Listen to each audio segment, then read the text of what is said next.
Well, welcome everybody. We are super excited today to have Toby Price with us, who is the salon owner of the Experience Salon and a traveling educator for John Paul Mitchell Systems.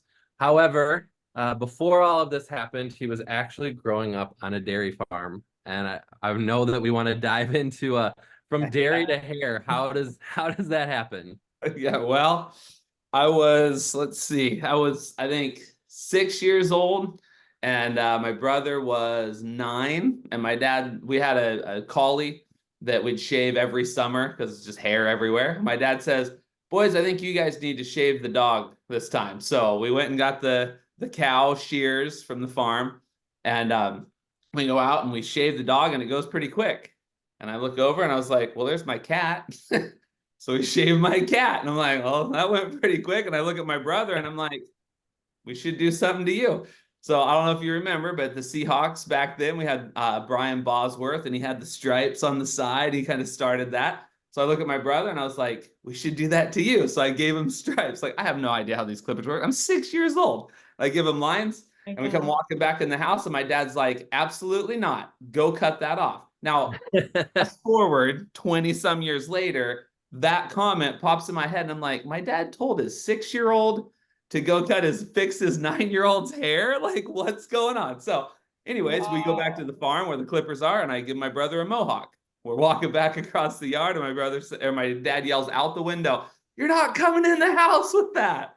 So I shaved my brother's head in his whatever grade that is, sixth grade pictures, completely bald. So that's the first time I ever did a haircut. Oh my Fast forward God. from there, like, I never really thought that would be anything, of course. And then I was about 12 or 13 and decided I wasn't getting the haircut I wanted at the barber, and my neighbor's brother cut his brother's hair. And I was like, "How can you do that? You're not a barber. Like, you don't work." And he's like, "I just did it." And so I was like, "Well, maybe I can do it. I did that before." So I cut my own hair, and it worked out pretty good. And I started cutting my buddy's hair around like 13. And that just kind of progressed on until, still not thinking it was a career, not thinking, like, the most I knew about the barber was the old guy that I went to. Like, that was it. And I'm like, this guy's not making any money. Like, I'm not doing that as a job. And then fast forward, married, kid on the way. I'm working at a sawmill now at this point, and I'm like, I just want to be around people. I got 2 people I work around, so I gotta get out of here. And I called my wife and I said, I gotta switch jobs. And she goes, "How about a career? Like, I don't know, we got a kid on the way. Like, how about not just job to job?" And so we started talking. It came down to, what do I love?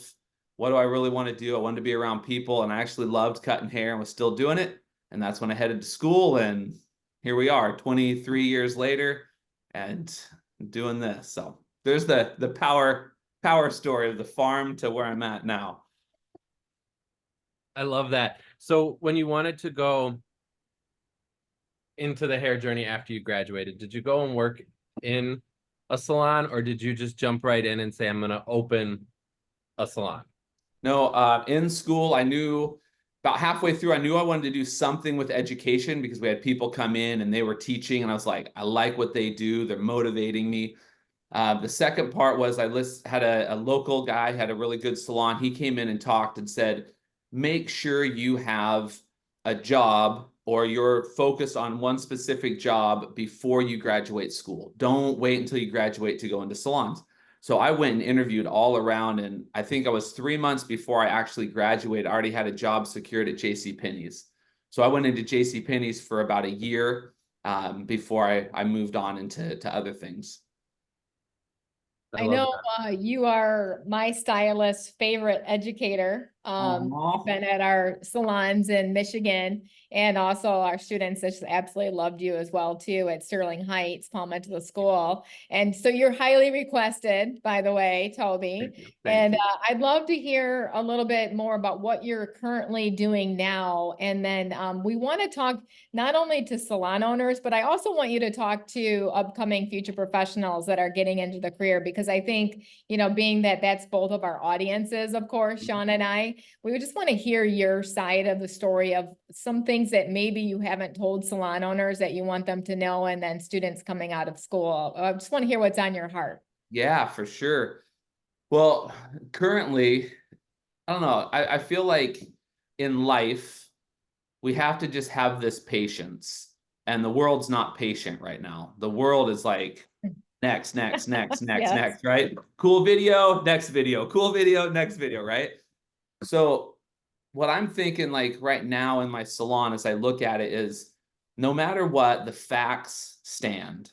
The facts are everyone needs to pay their bills, everyone needs to eat, everyone needs to take care of themselves. Maybe they're raising a family, they need to plan for the future. Those are all facts that need to happen. And one quick service is not going to do that. One, person that comes through the door and doesn't come back is not going to do that. So the facts stand, rebooking, all of the things that we need to do.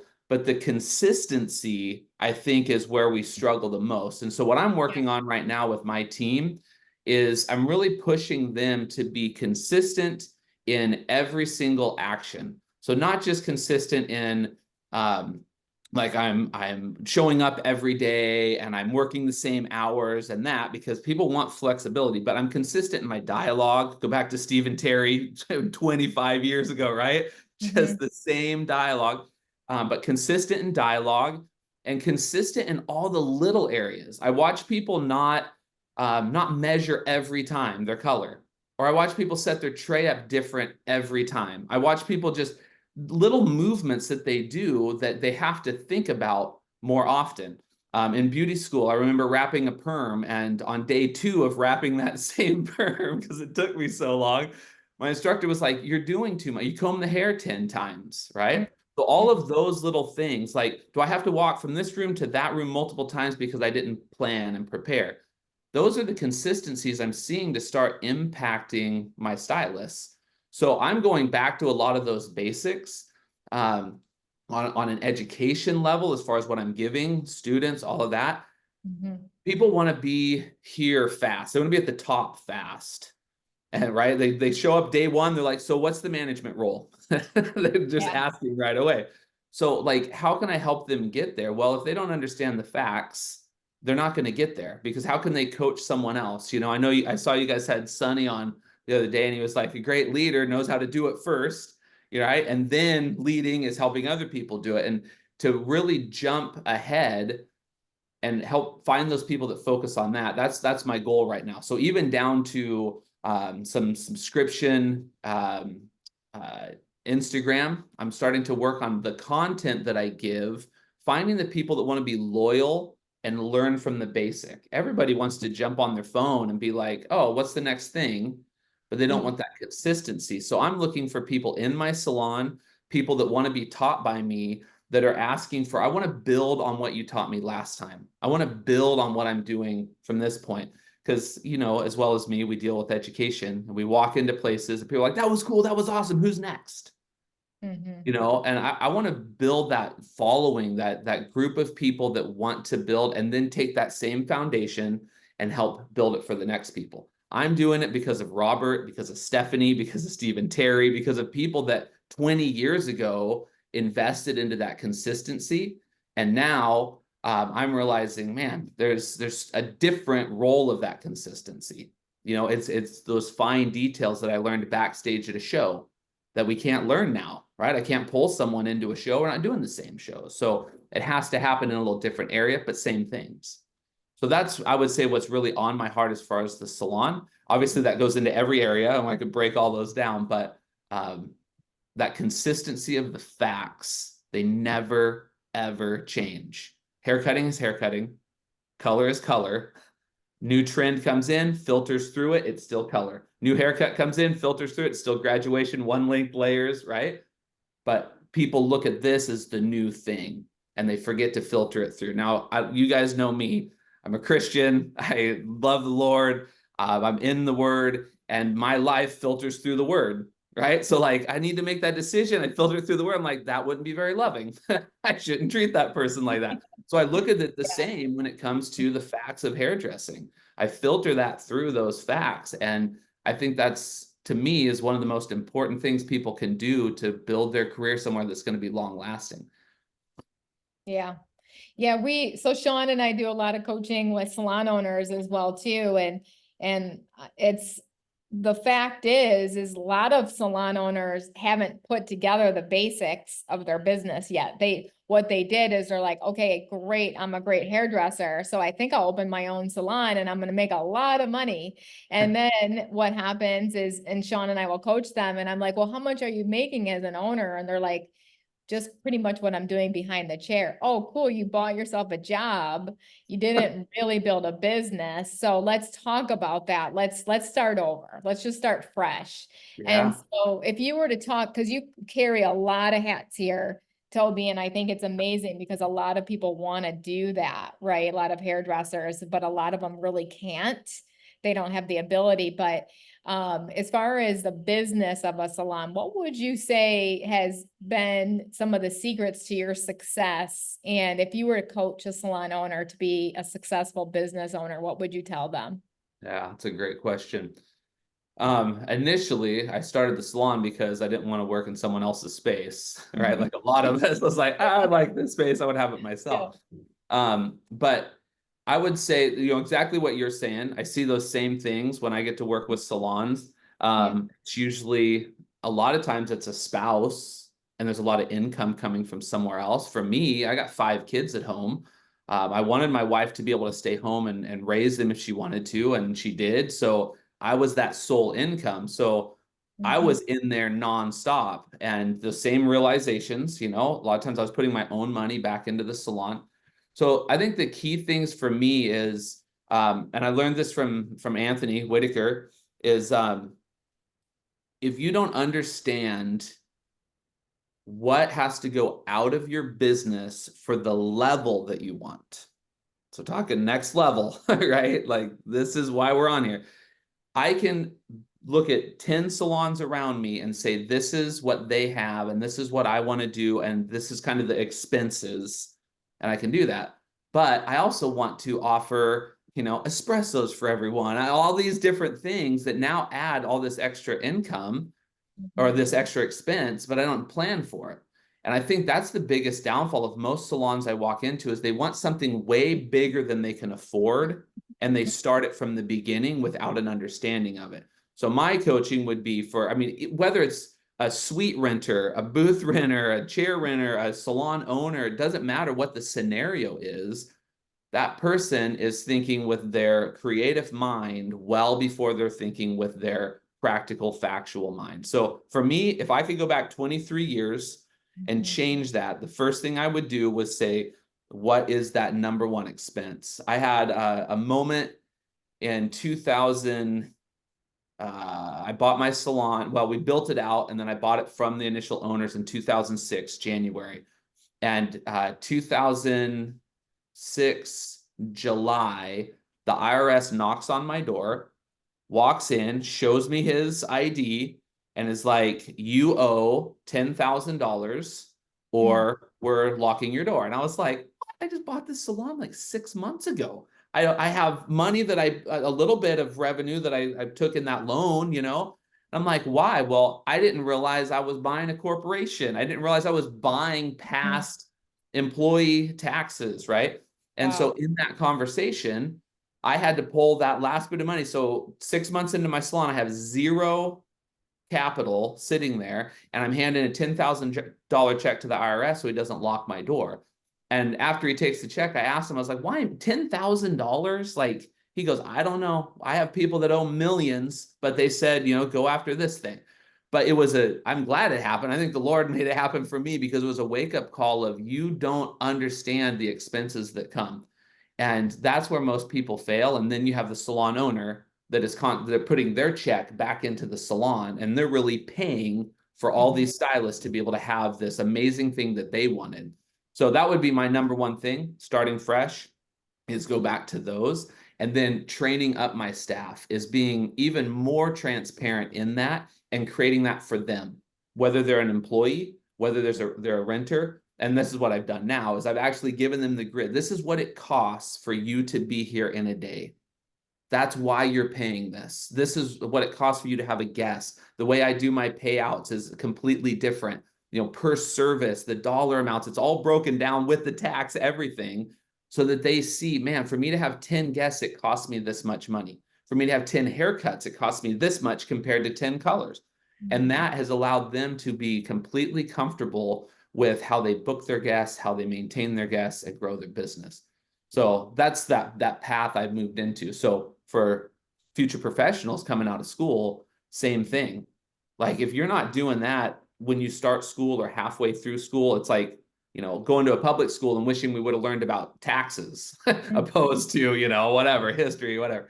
But for them to really grasp that and visit salons and ask those questions or listen to your guys' podcasts and hear those things, I think that's the most valuable over skill set. Because once you're comfortable there, skill set just rolls right into it. But when you're stressed about money, you're not comfortable doing a haircut. When you're stressed about finances, you're not comfortable with your family. Like all that's on your head, and money is a crippler to a lot of people. Yeah. Absolutely. I love that you just brought up future professionals, because I want to kind of talk to them for a minute, and the salon owners when it comes to recruiting and some of your best practices, because you've listed some great qualities and you've talked about consistency and you've talked about your education. But, you know, I think a lot of salon owners are struggling with the recruitment and retention right now. And you're seeing them, you're seeing future professionals leave the industry and go right into salon suites. And that's kind of changed over the years. So what recruiting advice and, you know, prospective future professionals looking at salons advice would you give? Yeah, I like that. I don't think, my opinion, I don't think future professionals just want to hear another person talk at them and tell them what I have to offer you. And I feel like those days are kind of gone because we have so much social media. So one of the last things that I did is we had a little local show going on, and I went and grabbed a couple future professionals and said, I'd love to have you guys for models. Because I've been trying to get into a local, I don't have a Paul Mitchell school close to me. I think the closest is 4 hours away. So I just went, we have one in town, it opened back up. And I just said, hey, like, let me use you guys as models. I'm like, oh, that'd be awesome. And I've been trying to get in there. I've been sending messages to the owners, all this stuff, and I just hadn't been able to. I take these two future professionals. They're with me for 2 days at a hair show. I do their hair. They hear me talk. They see all the stuff that happens. And you know what happens? I got like 30 new followers from the school. And all of a sudden, people are like, you should come and speak at our school. You should, da, da, da, da, da. I'd love it. What? You have a salon in town? All of a sudden, this whole different, you know, avenue opened up. So I think to bring people into where we're at, when I was in school, if I had a salon like mine, I would have gone to it, right? I drove down to San Diego to go to Robert's salon when I was just out of school, right? So we went and we did these things, but they're not as focused that way. So to bring them into our world in a different way than, hey, just come and see my salon. Like, let me use you. Let me let your hair look amazing and you feel great. And now they're that advertisement for us. Now, every year we have to do that more and more, right? Because we have new people coming in, maybe every 3 months. So that's what I'm looking at. That's what I'm changing education in my salon. We haven't had local education for a long time. We're a small town. So every month I'm doing education. So I'm going to change different levels, different types, but I'm going to start pulling these future professionals into that education as models, whatever it needs to be. So then their friends want to come. And then the learning leaders are like, where'd you learn that at? Right. And it just starts to spread that way. But it's just practical, right? Helping people look and feel their best and showing them what we do instead of telling them what we do.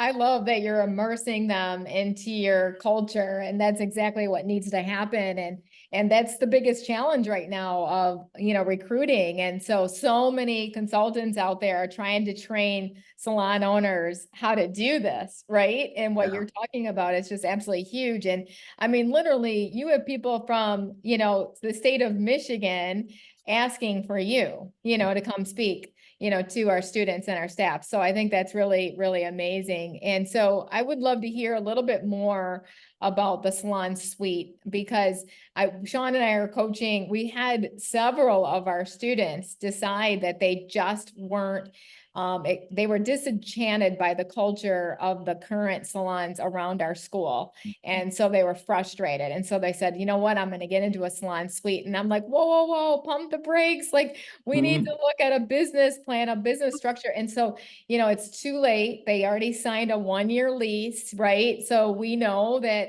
you know, these salon suite owners are they're very savvy business people.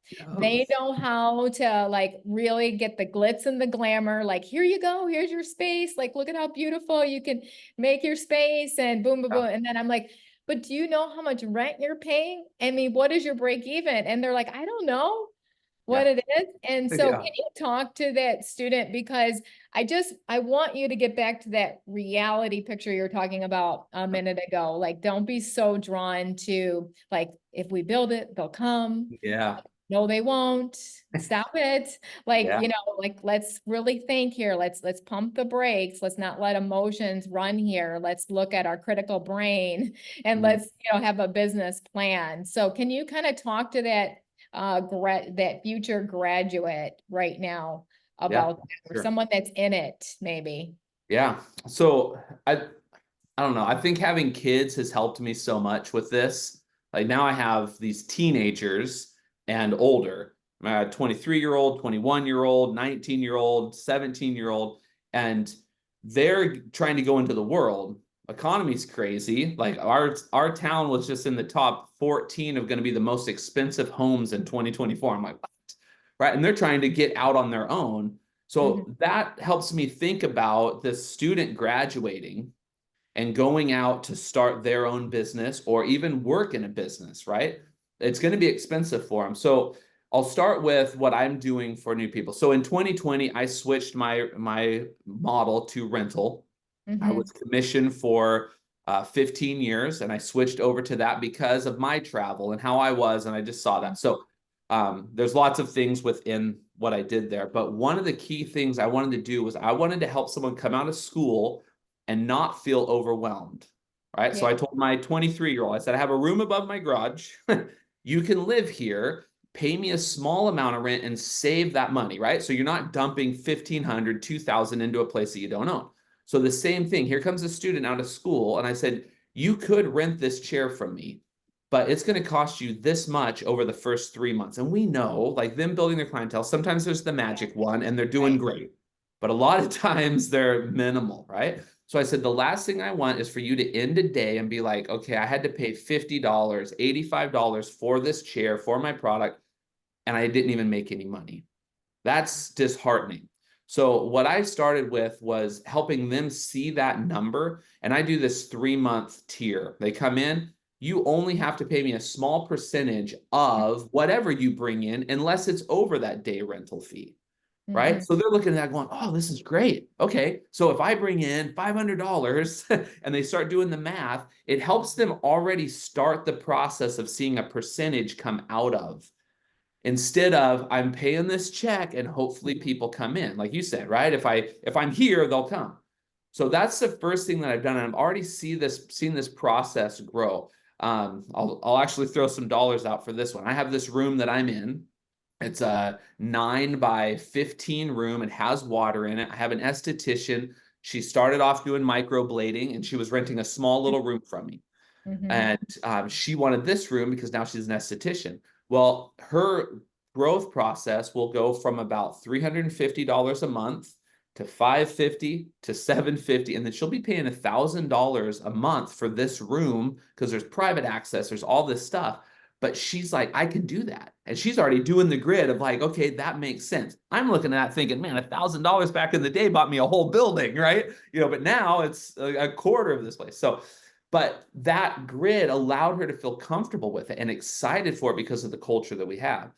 So I think that when we look at coming out of school and going into it, our skill set's important. We should have a game plan. I think we look at it this way.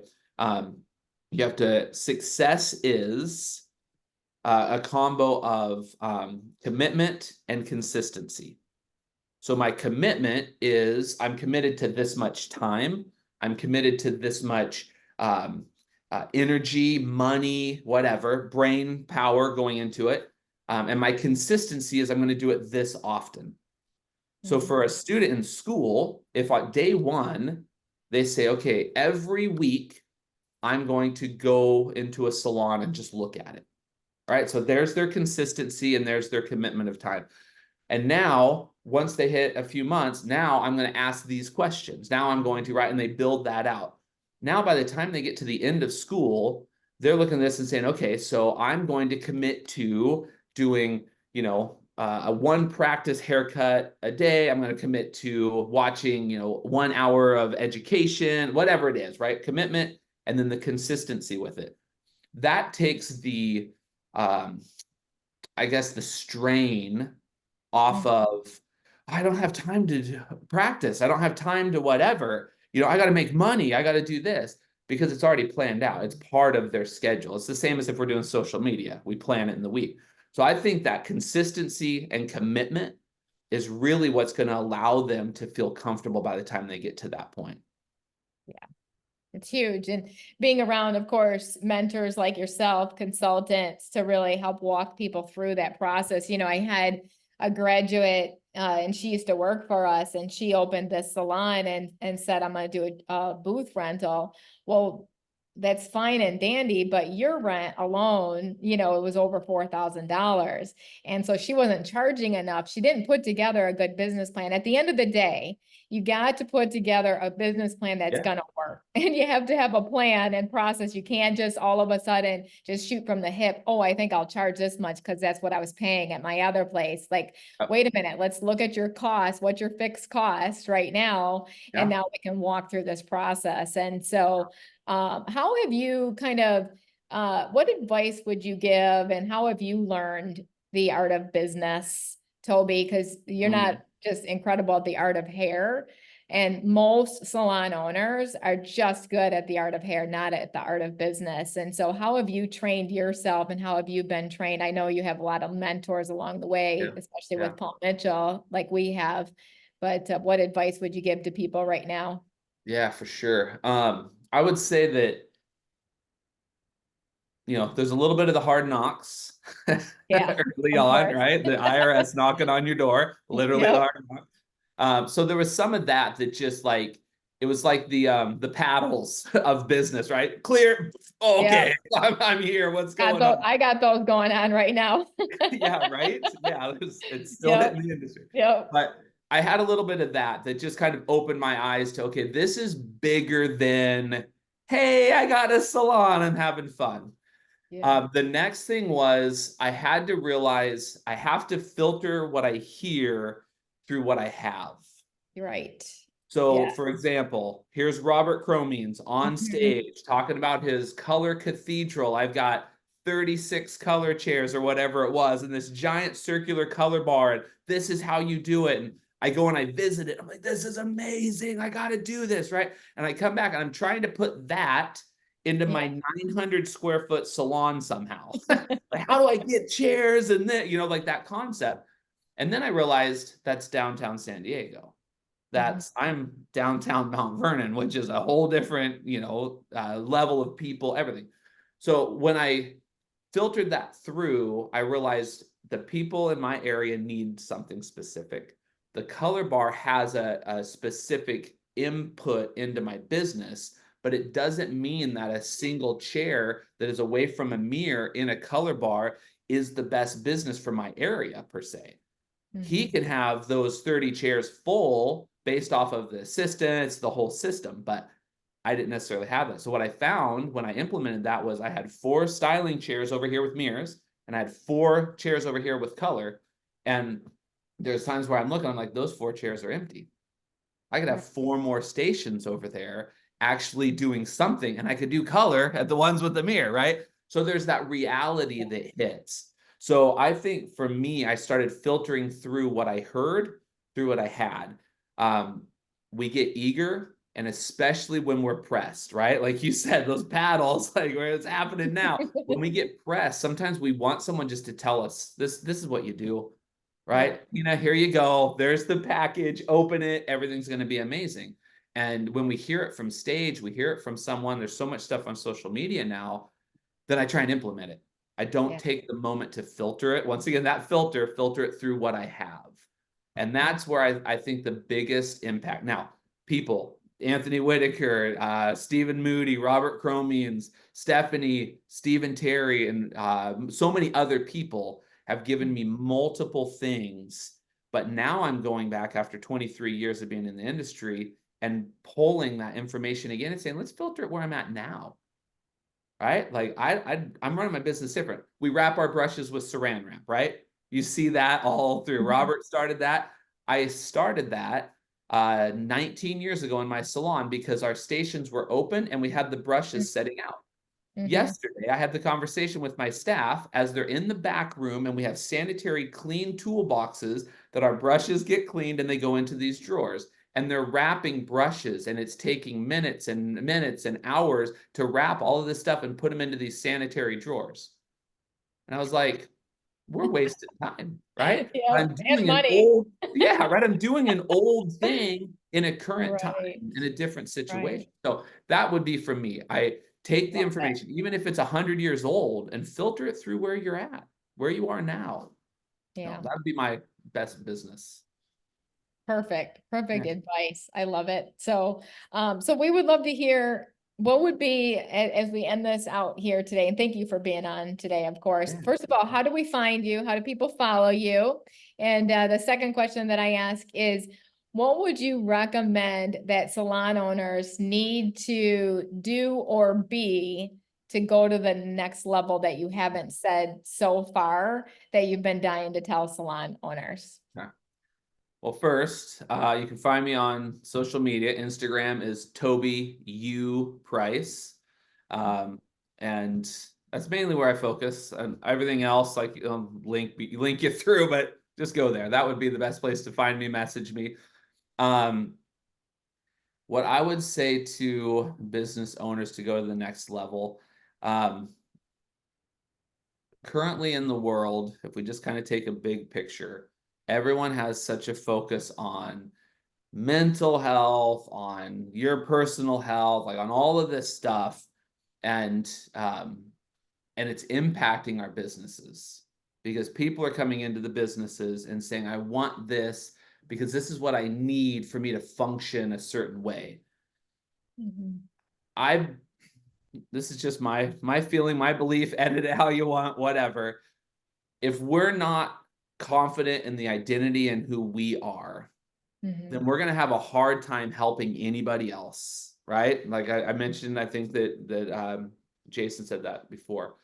But for your business, if you're trying to cater to 10 different people, 20 different people, you're not even running your business. You're just catering it to a bunch of opinions. The facts are, you need certain things to function as a business. People need certain things to look and feel their best. And staff needs certain things to take care of their family and feel the most secure.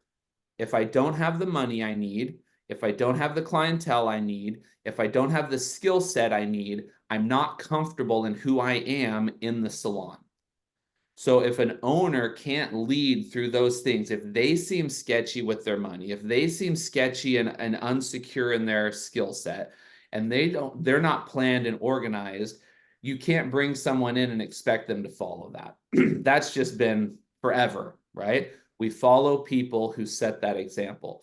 So I would say that last scenario would be for business owners, step back, look at yourself. Don't try and work yourself out of a job. We all want to retire. We all want to quit. We all want to be on the beach, but we have a responsibility. If you don't want to have that responsibility, then have your own space and get rid of staff. Right. Like, and that's a harsh statement, but do it. Yeah. Like if you want to retire and work 2 days a week, then do that. But if you want to run and lead people, then make yourself present. I'm pulling myself back as much as I can off of the road this year so that my team can grow again. So make yourself present, make yourself confident in your skill set, confident in what you're doing with your money. And I think you'll see your business grow well beyond what it has in the last multiple years. Perfectly said, Toby. We thank you so much. Thank you for being on Thank you so much. Yeah, for sure. Thank you. I appreciate it. Thanks for having me. It's an honor, especially as I look through the list of all the people you've had. Just an honor to be on there and share information with mentors of mine. So thank you. Thank you, Toby. Take care. Thank you again. We appreciate you. All right. Bye.